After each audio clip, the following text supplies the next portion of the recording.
আসসালামু আলাইকুম সুপ্রিয় দর্শক, আরেকটি ঘাস আজকে আপনাদের সামনে আমি পরিচয় করাইতে চাই। সেটা হলো তেঁতুল গাছ। সেই তেঁতুল গাছের মানব দেহে কী উপকারিতা কেউ জানেন, কেউ জানেন না।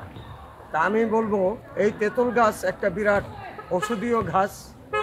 আমরা বিগত দিনে আমরা ময়মুরব্বীদের কাছে জানিয়ে আসছি যাতে এই গাছের বিভিন্ন রূপ মানব দেহে ভালো হয়। আর আরেকটা কথা হলো, যদি কারো হাই প্রেশার থাকে, যে কোনো দোকানে আপনারা তেঁতুল পাবেন। যদি তেঁতুল না পান, এই গাছের পাতা, এই গাছের বাকল, অথবা আপনারা খাওয়ার সাথে সাথে ভিজায় খান, আলাদাভাবে শরবত করে খান। এই ঘাসটা আপনারা খাবেন, খায়া আপনারা আশা করি এই বিরাট একটা উপকৃতি পাবেন, অথবা মানব দেহের জন্য অনেক উপকারী ঘাস। আসসালামু আলাইকুম। কত সেকেন্ড?